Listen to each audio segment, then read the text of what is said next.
Good evening, Discovering Buddhists. Alan here with our first class on all about karma, the new module. So welcome to anyone who's new, and welcome to those who are loyal students, old students.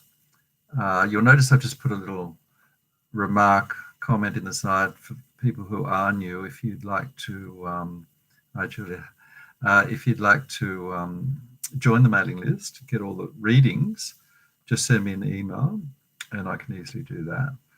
And you'll get notes for each week. You'll get a big bundle of readings for the whole module. You'll get questions and answers.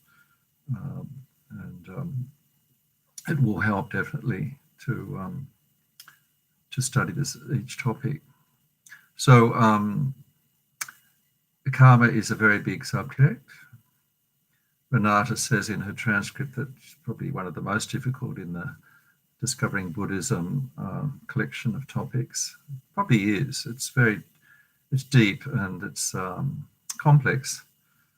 But actually I find quite interesting. I think it's one of my favorite subjects.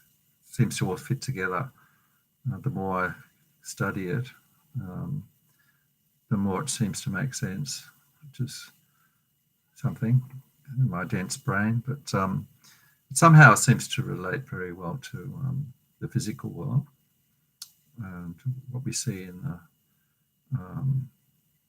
nature, physics, law of cause and effect. Basically, that's what it is, law of cause and effect, except to see law and cause and effects in our internal world, in our mind, in our experiences of life, of existence. So that's basically what karma is often defined as, just the law of cause and effect, in a very simple way. So just to review what I've sent you, just to check you've got it, the readings, which is quite a big bundle. I think it's about 50 pages. I think they're all from either Lama Yeshe and Lama Zopa, various extracts from their teachings, all excellent. And then there's the transcript by Renata Ogilvie. Renata was a long-time teacher of Discovering Buddhism at VI, probably at least 5 years. She was teaching DB in the early 2000s. And so her teachings on this topic have been transcribed, and I've sent you those. Very good. I recommend them. She's a very dynamic and interesting teacher, a psychotherapist, and so she can bring in the Western psychology aspect and compare it to the Buddhist psychology. And she's able to bring in everyday examples very well. So I think you'll find the reading transcript is very easy and quite compelling. Haven't been through it all, but I've read the first topic and it was great to read that. And then the last thing, you've got the notes for tonight, and also the little summary of what happens for the next 4 weeks, each topic for each week. And then there's the reading list. Reading list is basically the readings and the book by His Holiness the Dalai Lama, The Foundations of Buddhist Practice. I'll hold it up there if you can see it. Foundations of Buddhist Practice. It looks back to front. But, that's volume 2, available in digital form as well. So I think there are 3 chapters in that on karma, all excellent. And I've used His Holiness's progression of topics to structure the way we do the topics, the sequence of topics for each week. So that's the materials, and also next week is Labor Day, so there's actually no teachings, no class next week. So just keep that in mind. I won't be teaching next week, so the next class will be the week after, Monday after that. So I think that's enough administration, and let's do our 5 minutes breathing meditation, mindfulness meditation, to bring ourselves into a calm and receptive state of mind. Get comfortable.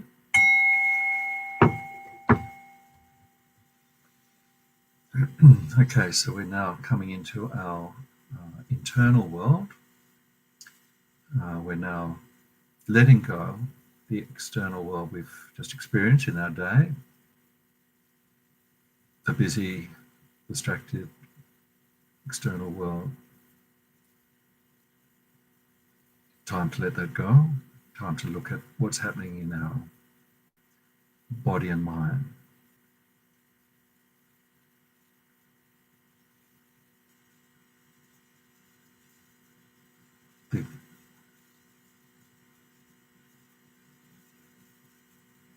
The landscape of our emotions, feelings, thoughts, concepts, memories.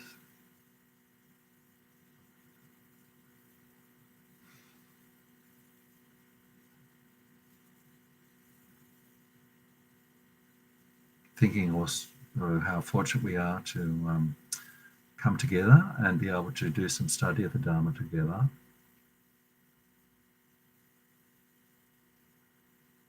To sit together, do some meditation, study the extraordinary teachings of the Buddha,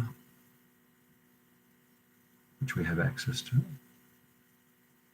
amazingly. We have some leisure time to do this.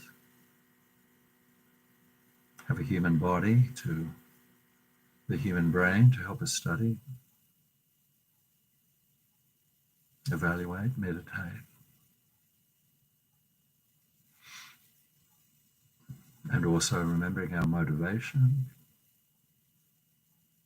Motivation involves our intention to learn something for our own benefit and also the benefit of others.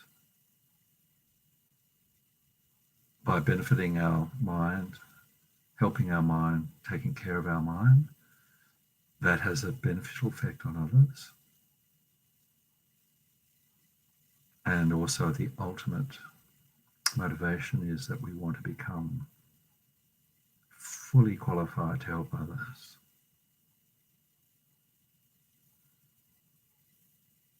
As the Buddha did, that's obtaining Buddha mind in the long term, becoming enlightened. The ultimate bodhicitta motivation, becoming enlightened in order to benefit other beings. So now coming to our body, comfortably seated on the cushion or the floor, back straight, shoulders relaxed, evenly balanced. Eyes can be closed, or if we're feeling a bit sleepy, just open the eyes and let some light in.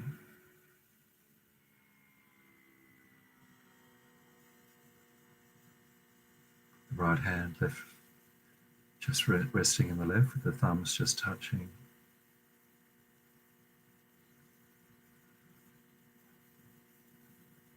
And then bringing our focus into the breath, the movement of the body with the breath.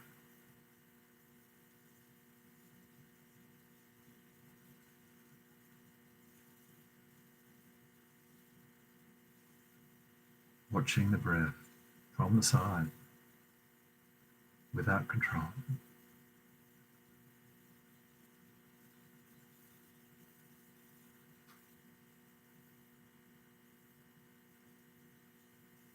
Giving the mind a very simple task.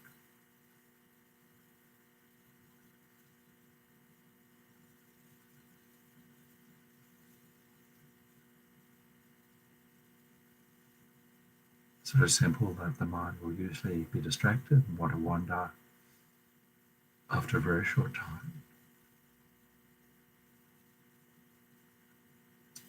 So when we notice that, that's using introspection to check on the mind. we gently let go of the thoughts, the distraction, and bring our mind back to the breath. Staying with the breath.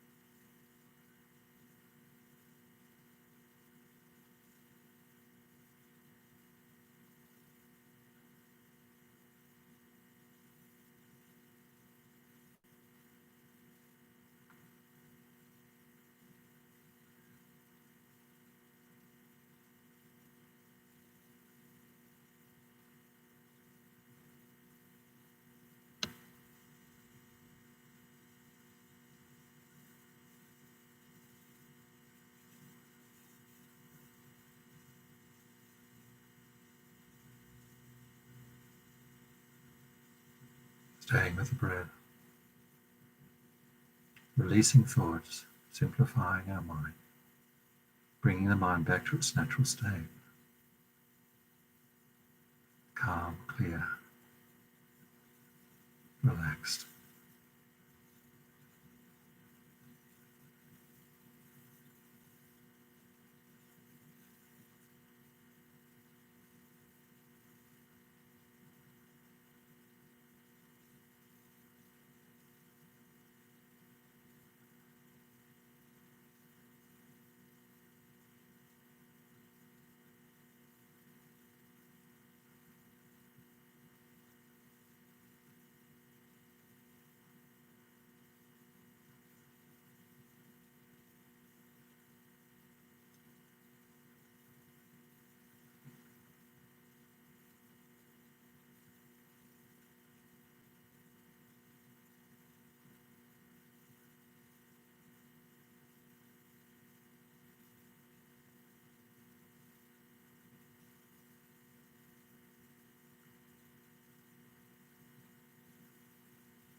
We'll just relax.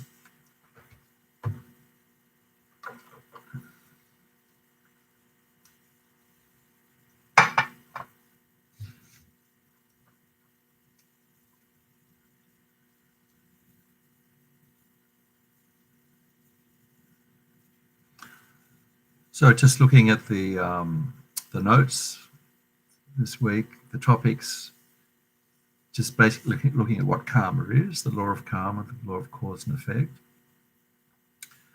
and that what causality is in relation to karma. Then something about when we compare the Buddhist teachings on karma with how the West, how our traditional upbringing in the West compares with the karmic approach to our experiences in life. So that's just something that's quite important, really, because karma is something we've probably never heard of unless we have studied Buddhism. Although in popular culture, of course, it's the words crept in. Something bad happens, oh, it's his karma, or it's just my karma. So that casual sort of attitude usually misses the deeper meaning. We'll come look at that some of the misuses of the word karma. But actually, the more we look at it, the more shocking it is in a way. The teachings on karma are more completely radical. Rabina likes to call it absolutely shocking to be told that everything, we have to take responsibility for everything that happens in our lives. Nothing happens by chance, but it's all a result of our actions of body, speech, and mind, or the effect of our previous actions of body, speech, and mind. So this can be quite difficult when we've grown up in a very materialistic world, where we look to the outside, we look to outside causes, what we got from our parents, what genes we got, whether we got some sort of disease from inherited or it came from outside, whether we got lucky with our business, our relationships, or we're always looking at some sort of magic formula to get the right outside components of our life, then everything will be fine. And that's very much what we've grown up with. We need, good education, then we'll get a good job. We get a good job, we have good income, then we'll be financially comfortable, good house, look after our health, good relationships, and so all these sort of external props and things seem to be said to be, this will provide you with a happy life. And yet as we grow, as we experience life, we actually look around at our own life and other people's lives, and we often find that we've got all this, and we're still not happy, having a good experience, which is why all those hippies from all over the world ended up in India in the 60s and 70s, coming from extremely wealthy backgrounds, usually very privileged, still not happy. They end up want to go to a very poor country with lots of disease, poverty, to look for some other method or some other answer to becoming happy. Usually they're looking for some external thing, some magical, mystical trip, Eastern trip. And then if they're lucky enough to meet Buddhist teachings, there's all those people who ended up in Kathmandu at Kopan, which is where Lama Yeshe and Lama Zopa, our spiritual founders, were teaching. Then they come across the incredible depth and profundity of Buddhist teachings, which is all about finding happiness by looking into our mind, not looking at the outside, looking at the inside. So karma is very much about that, looking at the inside, because basically it says that everything we experience, good, bad, happy, sad, is a result of our mental state, our mental predispositions, a karmic collection of what we've done in the past that puts seeds on our mind stream. And when we say past, we're not just saying what we did earlier in this life, but previous life. And all those predispositions, those seeds on the mind stream, are coming to fruition at different times, causing us to experience happiness, suffering, and everything in between. So, and then at the same time, what we do with our mind in the present moment will affect what happens in the future. We're putting more seeds down into that karmic stream. It's definitely not fatalistic karma. Definitely not saying that we're just being swept along by everything that's happened in the past and just have to go with it. Okay. Luckily, that's not the situation at all, karma. There are some, they say if you want to look at what's happened in our mind in the past, look at our present situation, particularly looking at our human body, which means that we actually have created an incredible amount of good karma in the past to have a human body. So we can rejoice in that. And if we want to know what's going to happen in the future, look at our present state of mind, because that will take us into good or bad experiences in the future.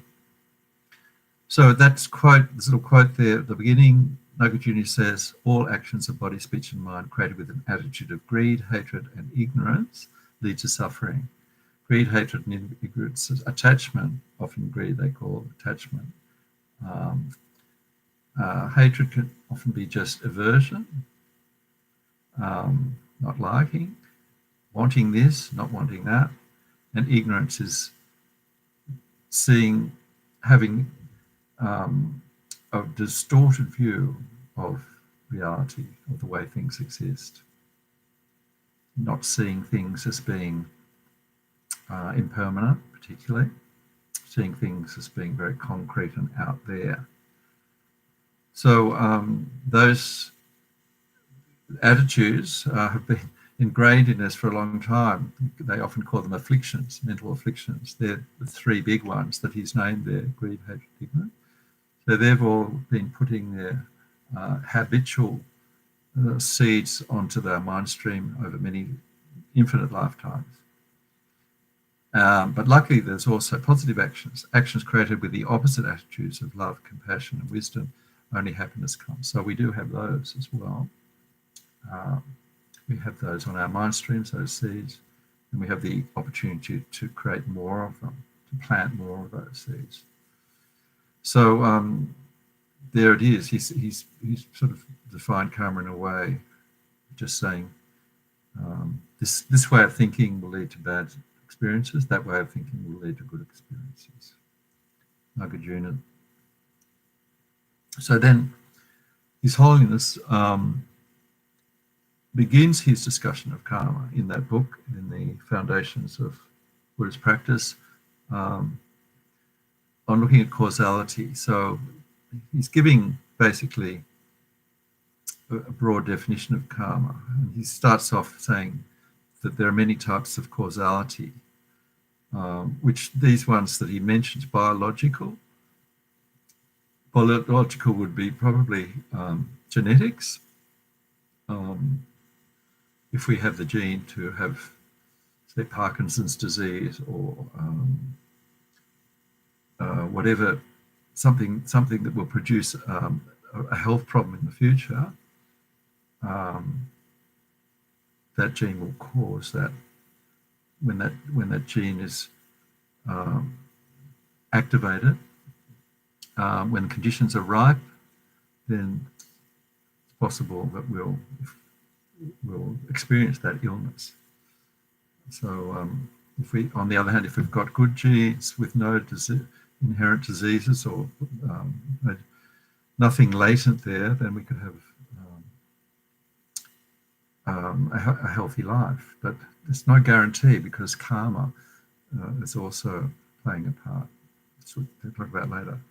Chemical, if you study physics and chemistry at school, it's as far as I went with physics and chemistry, it's very good. Those chemical equations, we used to learn how to make I think we made soap once in our chemistry classes. I can't remember what the chemistry was, but you put this, I think it was an acid, and it could have been an alcohol, something called an ester, together, then you can make soap. So you can actually see how the physical world works, chemical world works. Put these two chemicals together, you get that new product. Psychological. So there could be also tendency. Western psychology would say that would be related to genes as well. The genes for bipolar, for instance, could cause the behaviour of the disease, the mental disease, to develop in a person who has that gene.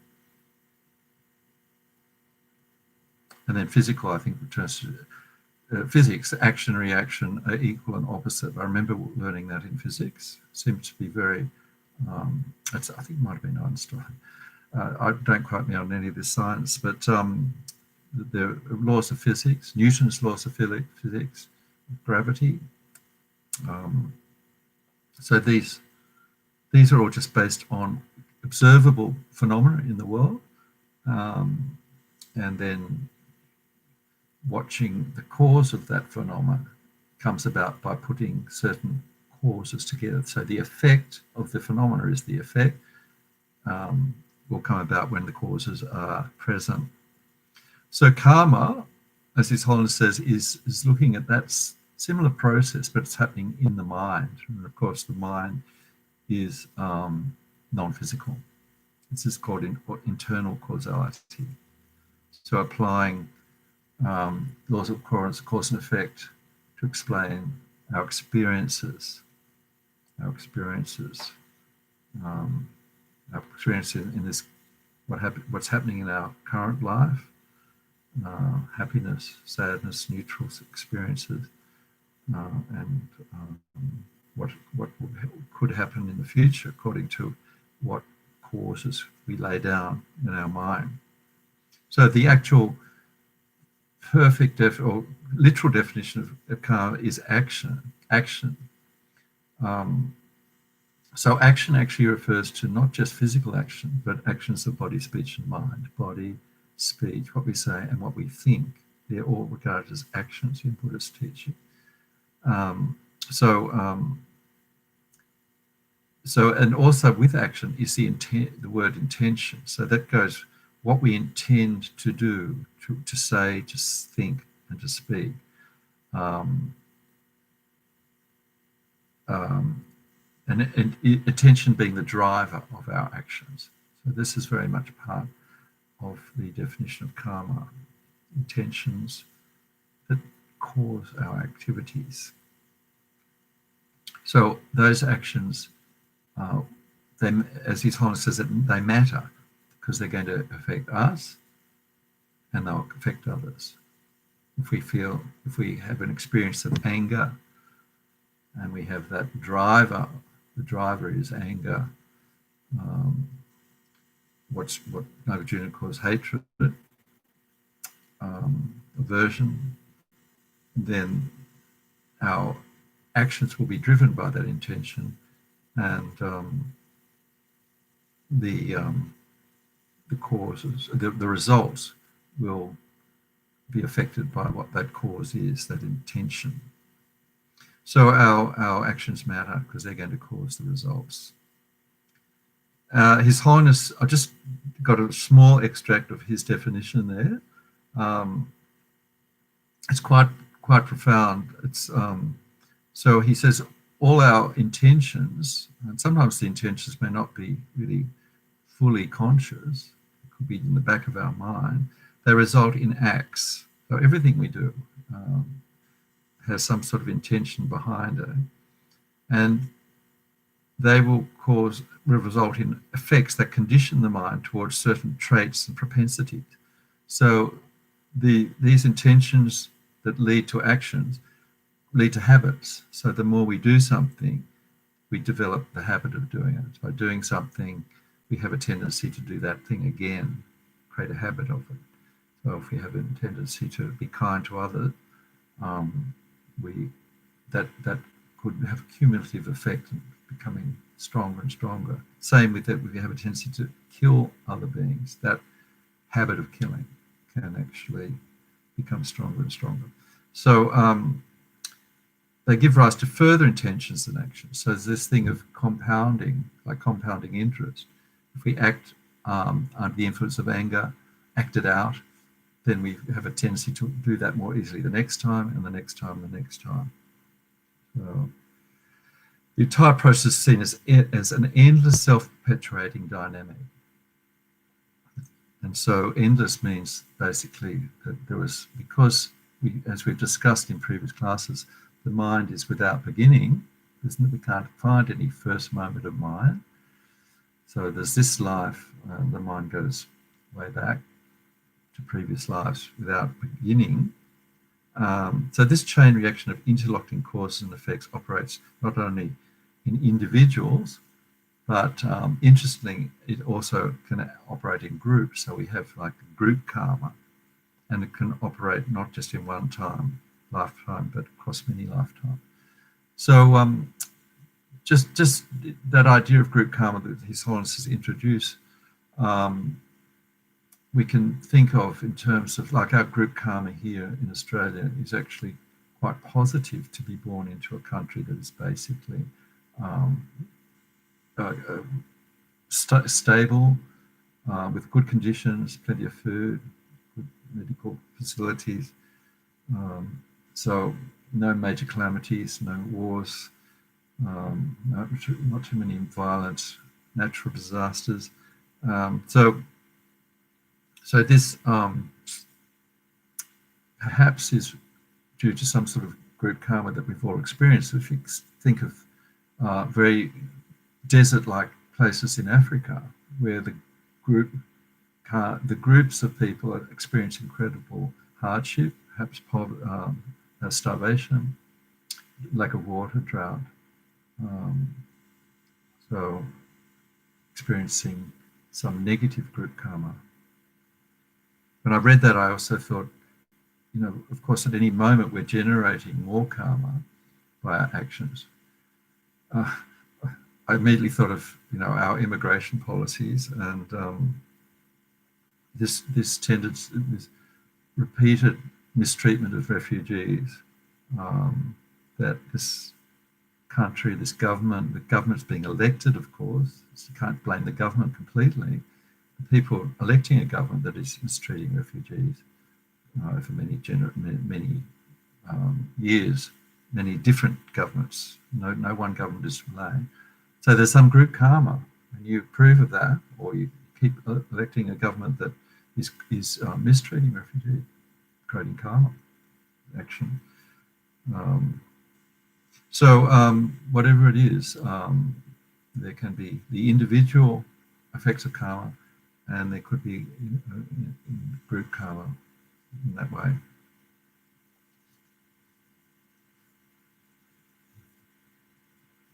So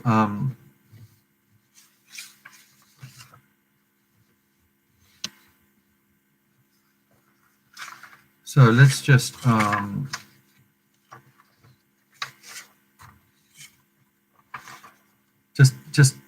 looking over that. His Holiness says, so we need to look beyond our own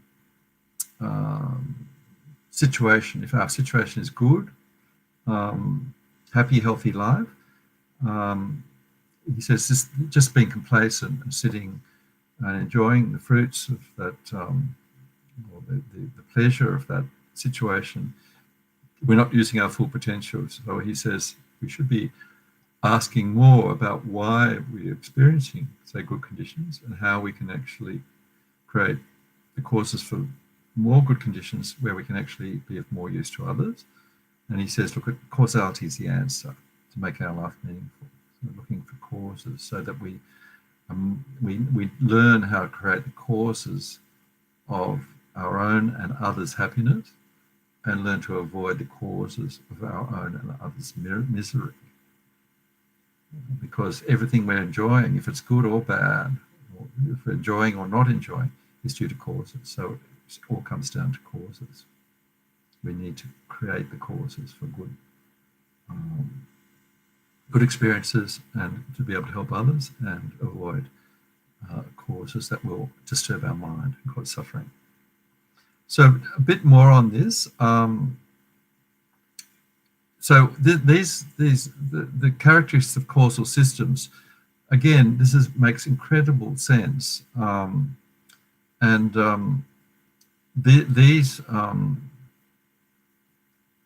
His Holiness has very skillfully used the analogy of seeds and plants to relate to the seeds of karma, because both of them fit in very well. We can actually see the similarity. So the first characteristics of a causal system is that effects arise from causes. Sounds very self-evident. If we have no cause, there will be no effect. Perfect example is the seed of the tree. So if we want to grow a plant, a tree, a tomato, a banksia, a gum tree, we need a seed. Of course, we need the seed of that particular plant that we want. So definitely effects arise from causes, and without seed, we won't have the plant. So without the seed of compassion, say for instance, the seed of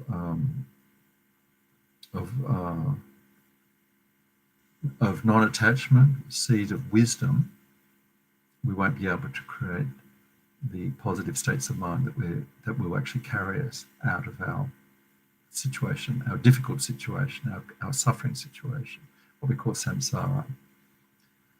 So effects arise from causes, and of course, without the cause, we won't have the effect. The second one is that the causes are impermanent.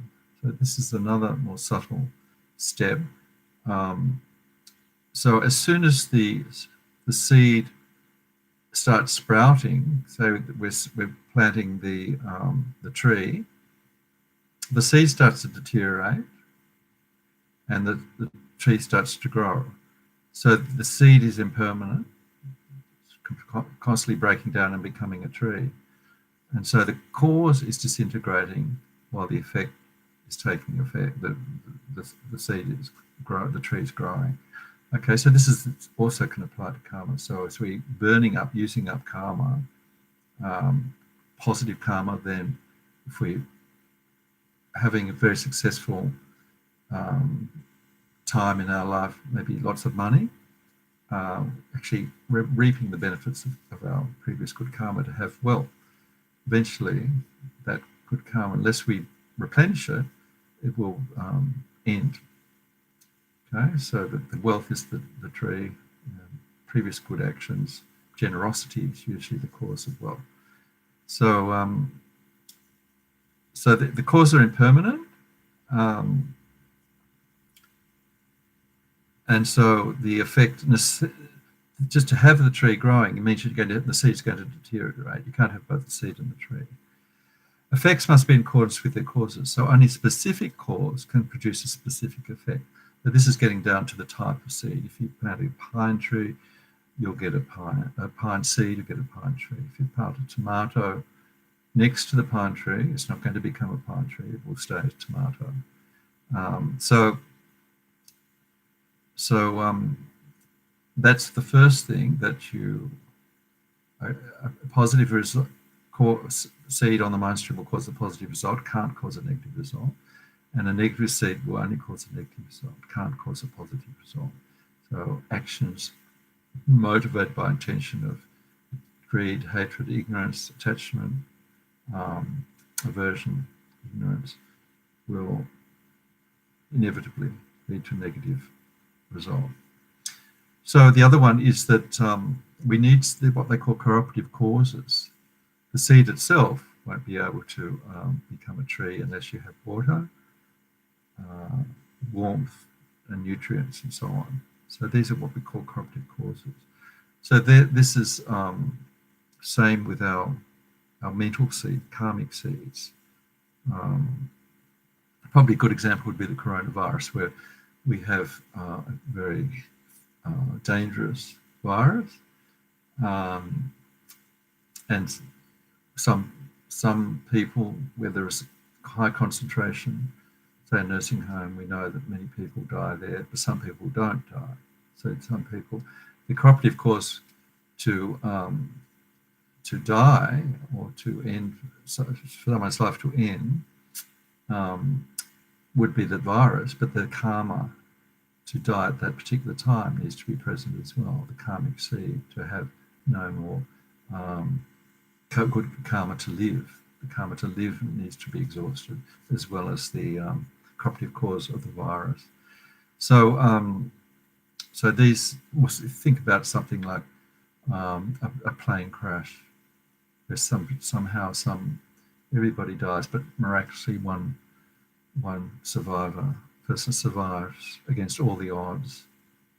I find this quite for some reason I love watching air crash investigation, and because often you do have these situations where it seems like impossible for anyone to survive one of these terrible plane crashes, but somehow somebody either doesn't die or has injuries or completely survives without virtually no injuries. So this would be accounted for in terms of karma, is that that person, although the cooperative cause of a plane crash is there, that person doesn't have the karma to die at that particular time. They survive. So this other thing His Holiness has mentioned is that the causes themselves have causes. Remember, if everything has a cause, physically and karmically, internally and externally, then there's an infinite chain of causes. So His Holiness often refers to the Big Bang creation of the universe when he's talking in terms of karma. Although the physicists say that this was the beginning of the universe, they often don't look at what the cause of the Big Bang was. And His Holiness always mentions that actually applying cause and effect, there would have to be a cause of the Big Bang. That means there'd be some previous existence, previous universe before this one. So this negates the idea of God as a creator. God as creator, so there can't be a beginning of an infinite chain of causes. There can't be a creator who began the universe, and in the same way, there's no creator that began our consciousness. Consciousness goes back without beginning, infinite chain of causes. Each moment of mind caused by a previous moment of mind. So this is the same physical analogy used to apply to our internal karma, internal cause and effect. So sometimes it's said that, everything due to karma, everything due to karma. So why is the one flower this color and the other flower the other color? Why is that cloud looking like that and that cloud looking like that?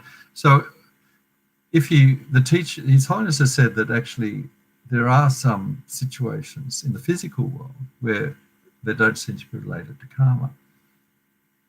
So there's no explanation really as to why some seeds are this color and some are that color. You can say it's in terms of the genes, but why do we have these different colored flowers? Why are they different types? So he points out that it's when the human mind comes into the picture, the experience of the flower, when a not necessarily human mind, but any living being experiences external condition, that's when karma comes into the picture. Okay, somebody sees an incredibly beautiful flower, we can say that person's karma has ripened to see that beautiful flower. There's the human mind's involved there. So they see that beautiful flower as beautiful yellow rose and so on. So when a living being comes into the picture, karma comes into the picture. So a perfect example is that one I think we looked at in the last topic, where a cup of water can be seen by a human being as a cup of water, but a hungry ghost who's living in a different realm, a very unfortunate lower realm, will see the cup of water as pus and blood, something very unattractive. And a being that's in what we call the God realms, a higher realm than the human realm, will see it as nectar. So this is when the human mind is filtering the karma of those different beings, will decide how the experience of that cup of water is felt, is how it is experienced. So so there we go. Then a little bit there about comparing all these karmic teachings with Buddhist psychology, where everything comes from our own mind. Positive experience all come from our previous causes that are generated in our mind, karmic seeds on our mind coming to fruition. So this means that we have to accept responsibility in Buddhist psychology for all things that happen to us. Everything that happens to us is a result of something that we've created the causes of in this or last life, or more commonly, many previous lives ago. And this is the Buddhist approach. There's no accidental, there's no innocent victim.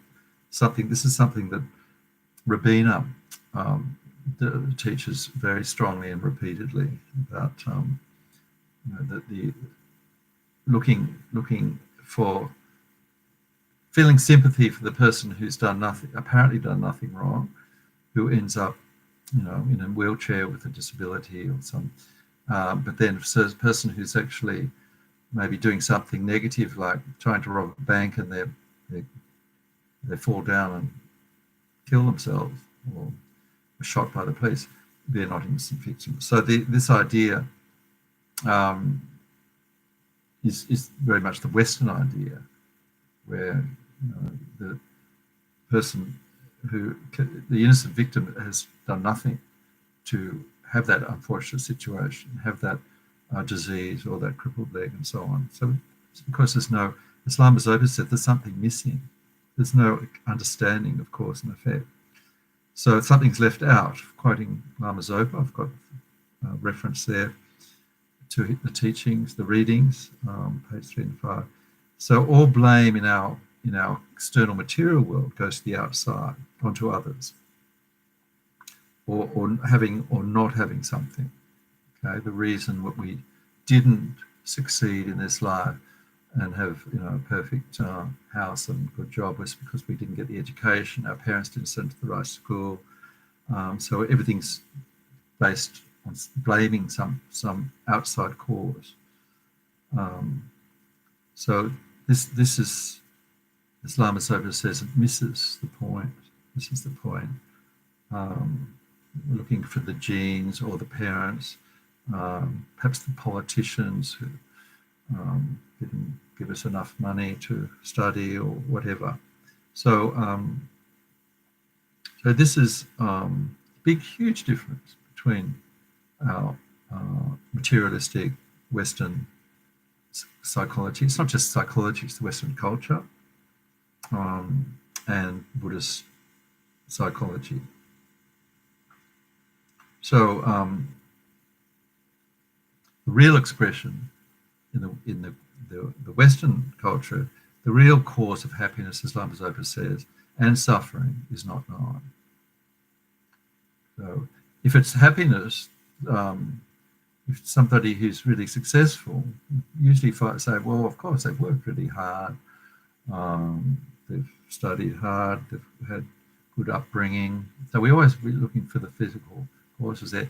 If somebody's gone suffering, and say, tragic story of maybe a child getting cancer or so on, then this is we don't understand that. We can't actually see any causes because all we're looking at is something physical, something that person may have done in this life, which can't be found.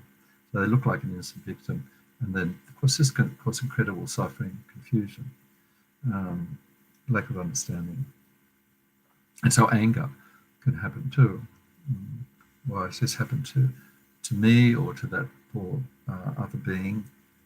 It's not fair. Why them? Why me? Why them? So so this is, as Lama Zopa says in his extract, which I recommend. He says, not only does this end up like there's no explanation why this happened, but it can generate anger, which means that the person is really upset, and they generate that anger, which is going to harm them. An angry mind is actually burning up their own good karma, and like a bushfire going through their mind. And it also can be taken out on other people, like you blame the parents for giving you these genes that caused you to have Parkinson's disease, or blame the doctor who didn't do the right operation, and so on. So this could cause incredible anger, suffering by the person who's suffering, and also the person who's being blamed. So big difference between the Buddhist teachings and the Western approach, or Western material. We'd probably better call it materialistic approach. So His Holiness says, just looking at genetic and environmental concerns really doesn't. It's very narrow, and he says to bring an ethical dimension. He calls it ethical dimension, which is looking at our mental intentions. Karma being our mental intentions, what motivated our action. It gives a better, fuller picture of ourselves and our environment. So also the point is all these rules about karma apply whether we believe or not, whether we're Buddhist or not. That's the whole point. This is the thing that can be very shocking. So a bit like laws of gravity, they're going to apply. We don't have to believe it. A bit like global warming, another good example. The laws of science there will take effect. Belief is completely irrelevant because the whole system of cause and effect in play there is happening, like it or not. Even if we know nothing about karma, it's still there, it's still happening. So basically, as Renata says, it's a very adult, very mature, confronting truth, the karma, that we have to accept responsibility for everything that's happening, all our experiences. So that does, so not laying the blame. The other thing that with all this is to apply this to ourselves. So we need to watch our actions of body, speech, and mind like hawks incredibly closely once we learn about the laws of karma, so that we at least don't keep creating, or as much as possibly not creating new negative karma, as much as possible creating merit, which is good karma, the positive causes. So it doesn't mean that we just start poking the finger at people who we see suffering and saying, well, it's all your fault. This is just blaming the victim, as it's psychologically, His Holiness said, this is just an excuse for lack of compassion. So when we see the effects of karma happening, others suffering from it, that's not the time to start giving a lecture on how karma works, and you just reaping the karma of your previous actions. So the time there is for compassion. Acting otherwise, like pointing the finger, laying the blame, is actually bad for our own karma, and it's going to hurt the person we're engaged with. So so that's also that we don't sort of say, oh, we see the person who needs help. We don't just pass by the person in the street who's obviously short of money and it's saying, oh, that's his karma. No, I don't want to interfere with the karma. If I give him money, then he's not going to be burning up his karma. So again, excuse for lack of impact. That's, as His Holiness says, a very poor excuse for lack of compassion. Okay, so we see the effects of negative karma causing suffering. The time is to use compassion, not blame. So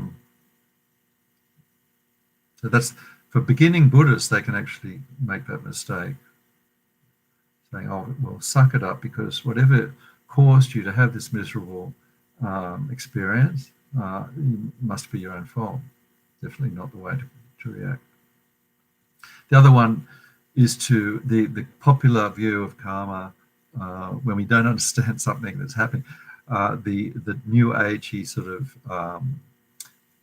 reaction. Yes, it must be karma. It's karma. The person failed in his business, must be karma. basically means the person who's saying that doesn't understand why it's happened.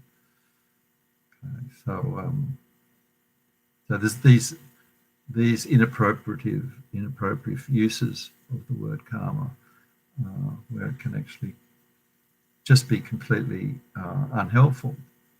We should avoid those. So how do we know karma exists? This is the very first thing that Renata mentions in her teaching, so it's probably good. How can we believe it? We can't actually see karma. And so the extract I've got here on page 3 is just straight from Renata's teaching. She's quoting Geshe Rabten, who's a very high Lama, was one of Lama Zopa's teachers and Lama Yeshe's teacher. So he summarizes up Buddhist teachings on sort of things that we know, okay, how we know something. We call this epistemology in Western philosophy. So the 3 ways. First one is through direct senses, okay, so we can see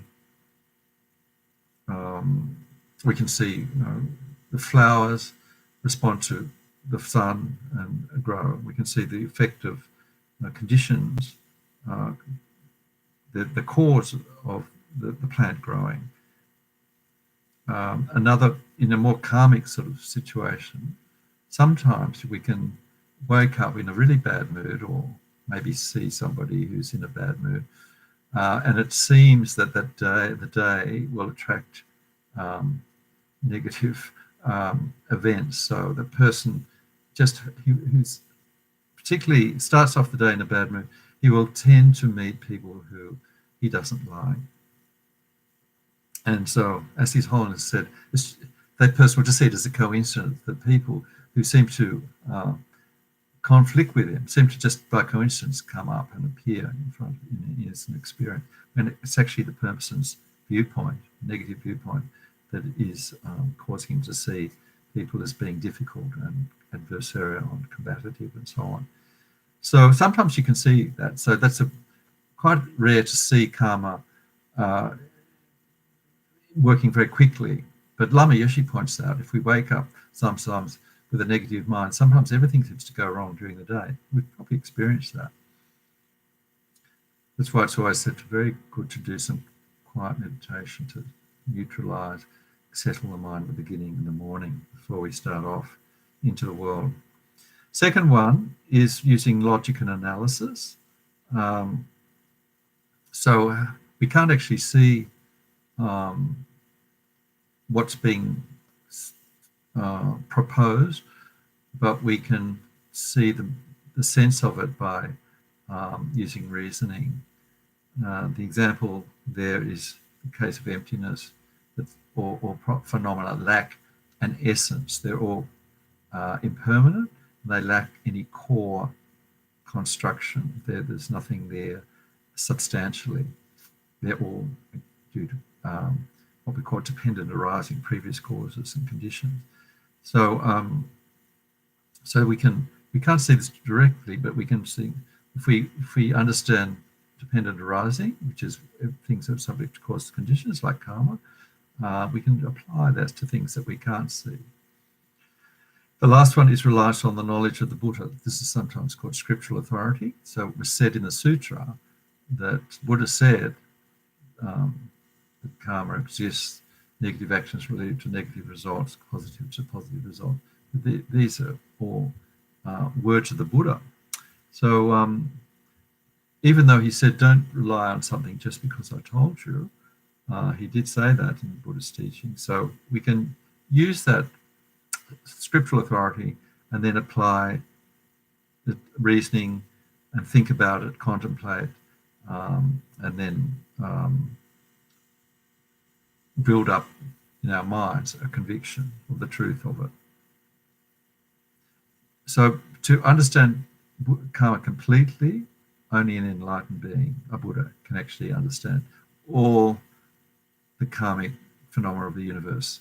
It can see the karma of every human being, all the past lives of every human being, or not just human beings, sentient beings, I should say. And the examples often give even the reason why a peacock has all the colours of the peacock's tail. So remember, the peacock is a sentient being, has a mind. So there'd be some karmic cause as to why that peacock's tail is showing all these different colours. So that's the degree of detail that a Buddha mind, a Buddha enlightened being has to be able to see the karmic causes of the peacock's colours in their tail, the colours of the peacock's tail. Okay, so time is rapidly slipping away, and I'm hoping to be able to do the meditation on the 4 general characteristics of karma, which I'll just introduce them. Maybe we'll talk more about them next week. The 4 general characteristics of karma. First of all, karma is definite. So some of these I've already covered in what we've just said already today. So karma is definite. So it means that the effects, whether something is good or bad, will just depend on the effects. So there's no inherently good or bad actions. Okay, so this is quite a shocking thing to contemplate. The Buddhists say that the only reason to see something as being a virtuous or non-virtuous action is because of the effects. So, killing, for example, is bad because the effects will be usually a very negative action, negative experience later. We'll look at this in more depth next week, the exact sort of types of consequences or effects of killing. So happiness definitely comes from constructive actions. His Holiness used that lovely word, constructive action. Basically, actions motivated by a compassionate wisdom, a mind filled with compassionate wisdom. And it's impossible for that action to lead to negative consequences. Similarly, a mind motivated by 3 big negative emotions, greed, hatred, and ignorance, will lead to a suffering result. So, so this is like a law of karma. And then, what about the people who are suffering by doing good? And so he gives the example of somebody doing prostrations and going through great agony. Some of these Tibetans, you see them prostrating and circumambulating a stupa, or they do circumambulations around His Holiness's house in Dharamsala. But even though that person's suffering maybe short-term discomfort, basically prostrations are going to lead to a positive result in the long term, happiness, a happy result. And he also mentions the interesting example of the person who takes great delight in getting revenge. Often see this in movies, shooting the person who robbed him or somehow caused harm, getting revenge, that sense of satisfaction. So even that sense is very fleeting, and is basically the long-term result will be suffering. So Renata has a very good example, I think, in her transcript. So so that, trying to think exactly, it's to do with animal liberation. I may have to mention it. I may have to come back to it next week. I've forgotten the exact story. It's something to do with animal liberation.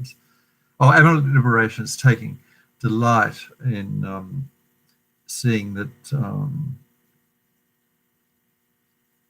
somebody who's been cruel to animals suffered. I'll come back to it next week. Sorry about that.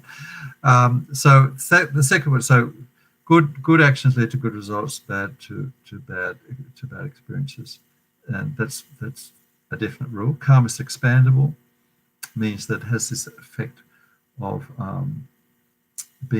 of compounding. So this is not like in physics where action and reaction are equal and opposite. It's actually saying that a small action like killing an insect, which is, we'll talk about what completes a negative karmic action, needs intention and so on. But a small action like that gradually will increase. So a small negative action can lead to a very big negative action if it's not purified, but we can purify, luckily. And similarly, a small action like just making an offering to our guru, or helping a guru in some way, or making an offering to a Buddha or a very highly realized being, something small, some small offerings, incense or so on, because the person is so powerful, the object that we're making the offering to, that can have an incredibly powerful positive effect on our mind stream. So this is the expandable side of karma. And just over time, a positive action will increase and a negative action will increase. So that's number two. The number three, we'll never experience an effect of an action we've not done. So it's impossible. So this is really like a corollary to the first proposition. So again, if we haven't got created the karma to experience a contagious disease, we will not contract it. Even, interesting, His Holiness has used this very example, even though others around us may be infected with the COVID-19 virus, if we don't have the karma to contract it, then we won't experience it. The karma is not there, the karmic seed is not there. Similarly, if we don't create the causes to become liberated and fully awakened being, even though we may wish very hard to become liberated and enlightened, it won't happen. Last one, karma doesn't waste. It won't just disappear over time and deteriorate. We've already seen that it will actually increase, but we can purify. So we can purify to stop the seeds ripening, negative seeds ripening, using the four opponent powers. We'll talk about that next week or the week after, about how to purify. And seeds from constructive actions, we can actually inhibit if we have a lot of anger. So a moment of anger can burn up those positive seeds very quickly. That's why it says anger's like a bushfire, very destructive. So we can purify negative karma, and we can actually inhibit positive karma if we experience anger. But overall, we should always remember that karma is not fatalistic. It's actually the opposite to fatalistic. It gives us, because first of all, it's not fatalistic because there's so many other things. The ripening of that karmic seed can depend on those cooperative causes. We don't know when they're going to ripen. We don't know how powerful our purification is. Because we're not Buddhists, we can't see that. So we actually should see this karmic as an opportunity every second to avoid perpetuating negative mental habits and to plant the seeds of positive mental habits. So interesting analogy Renata used about being dealt in we're dealt in cards, a hand of cards. So we can't change the cards that we've got, but we can play the cards skillfully. And so we've got that bundle of a karmic rucksack. Robert Thurman calls it spiritual DNA, karma. Interesting, spiritual DNA, which is good, but I think it's important that you don't take it too literally, because DNA is very physical, something that we can't alter the DNA physically, but we can alter the karmic DNA by purifying. So that's basically the four principles. So what we'll do is just do a meditation where we actually go through each one of those in a little bit more leisurely. Just soak our mind, imbue our mind in each of those principles, using slightly different examples. Okay, so we'll do that now. Let's get comfortable, and this should be maybe about 15 minutes of meditation.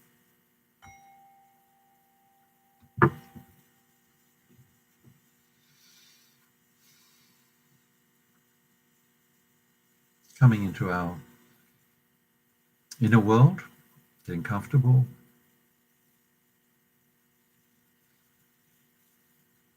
Getting comfortable with the body, and then just coming into the breath for a few moments to calm the busy mind, coming back to that equilibrium mind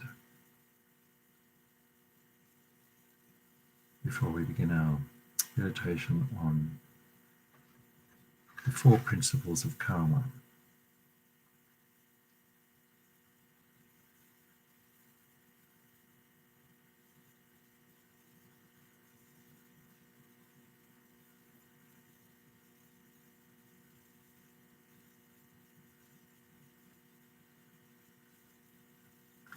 First principle of karma is that karma is definite.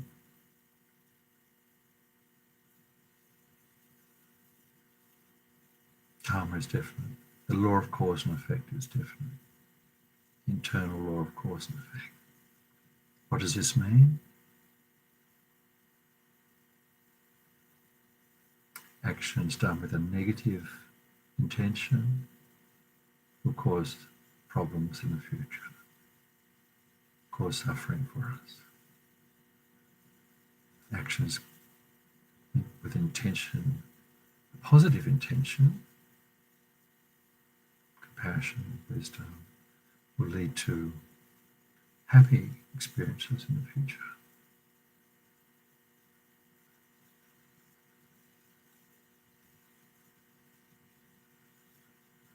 So, actions done with compassion, love, understanding, patience, generosity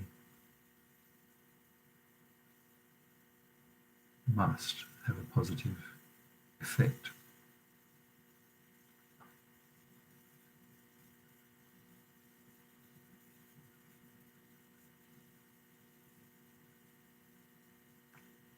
Action done with a mind of anger, jealousy, ignorance will have a negative effect.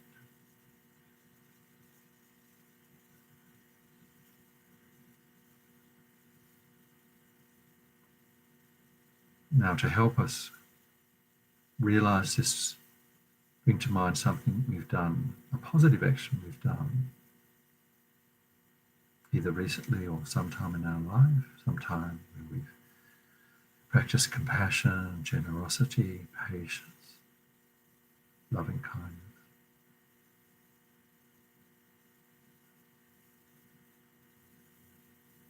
And rejoice. I did help that person.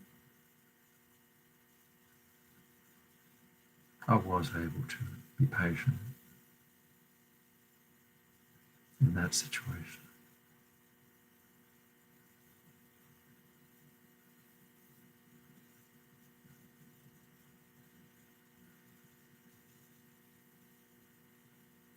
Having done that positive action, I laid down the habit of acting patiently, kindly, compassionately. That mental habit. Feel happy, rejoice.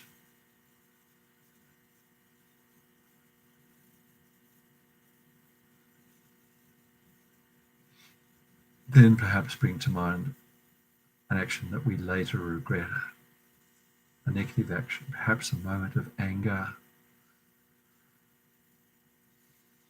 where we lost our temper, said something we regretted,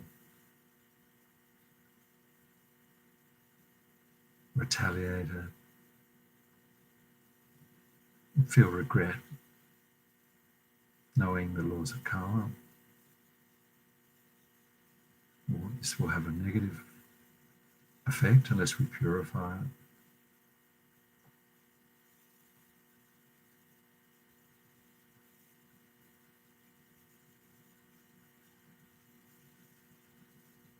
So given this first truth, first feature of karma, that karma is definite, we resolve as much as possible to plant the seeds of positive karma, avoiding negative karma, creating merit, positive actions motivated by compassion, wisdom, and avoiding negative actions motivated by anger, attachment, jealousy, and so on. So this requires mindfulness, resolving to be mindful every moment of our waking and non-waking life. I will guard the three doors. My mindfulness will be like a sentry, or a guard.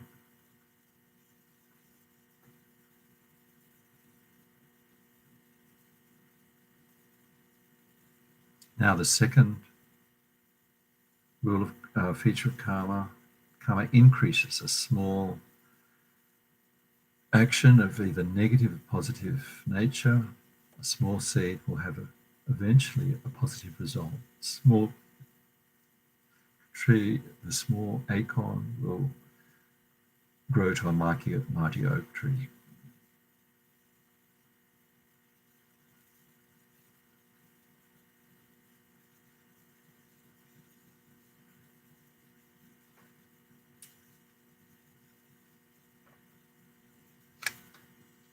A small positive action motivated by generosity, perhaps saving the life of a sentient being, will increase and have a positive effect on ourselves and others.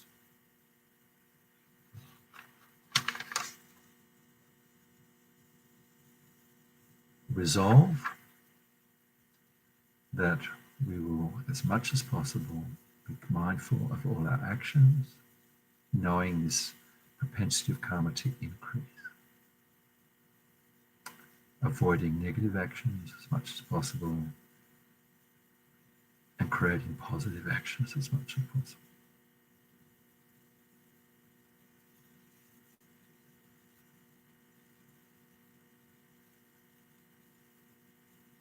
Next, third rule of karma is that if there's no action, there'll be no result.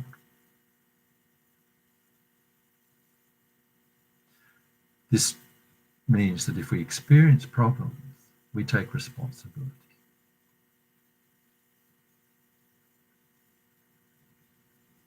We take responsibility for all our misfortunes,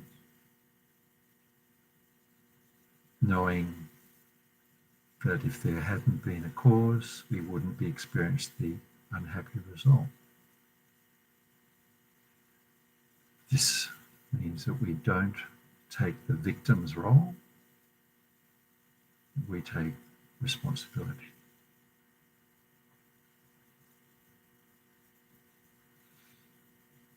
We can also be happy that we're actually burning up, using up that negative karma in this life. Experiencing some sort of suffering means that we are burning up, using that karma. We won't have to experience in later life.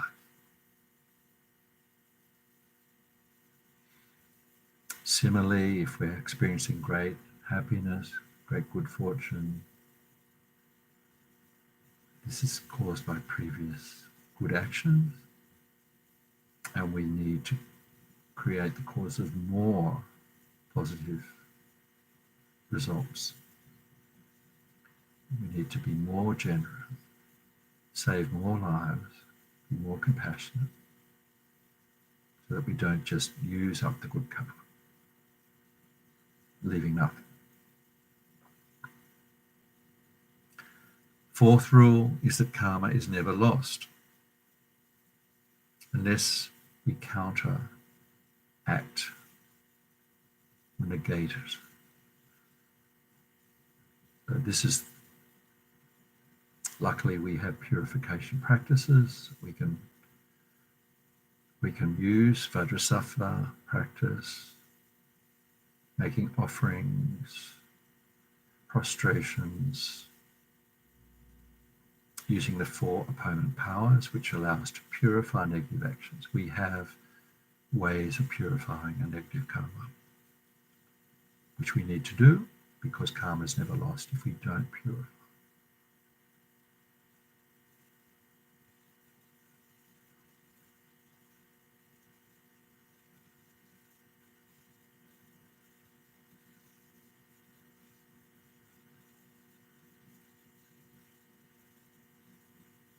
So finally, we can conclude that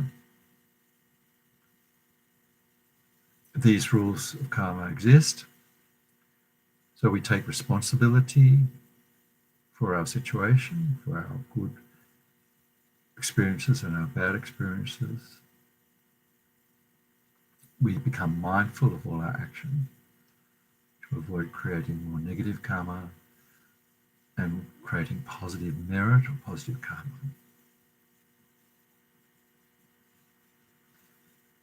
And finally, we purify and take actions to negate the effects of negative karma, the seeds of negative karma on our mind stream.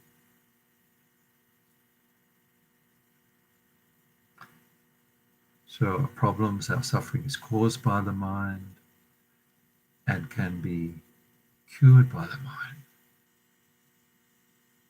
All our suffering can be cured by mind.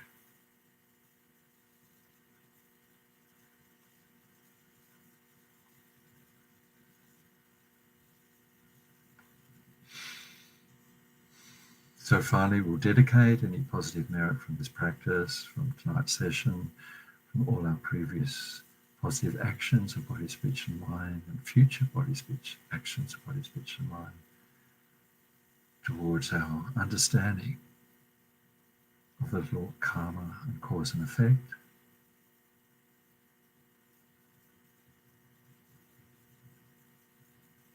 And through that understanding,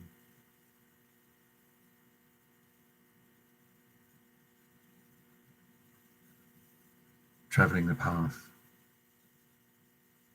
to liberation,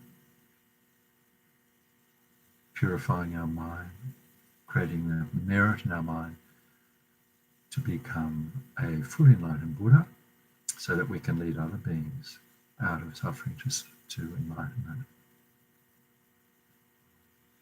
And just to finally dedicate, using Lama Zopa's recommended dedications during the coronavirus, however many sick sentient beings there are, may they quickly be free from all sickness. May all the sickness without exception in the world of all transmigrating beings never occur again. And due to the merits of the 3 times collected by me, all the numberless Buddhas, all the numberless sentient beings, may all the wars in the world, all sickness in the world, all famine, torture, poverty, and economic problems in the world, or dangers of earth, water, fire, and war, of wind, be pacified, and may perfect peace and happiness prevail in everyone's hearts and lives. May the Buddha Dharma last for a long time, and may sentient beings in this world meet the Buddha Dharma and achieve enlightenment as quickly as possible, dedicating to that.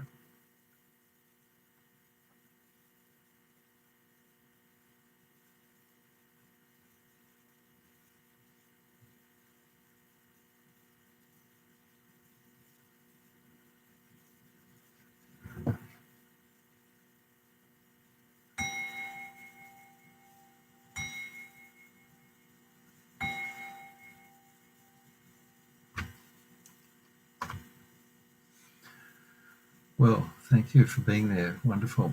And we got through without any transmission problems, which is excellent.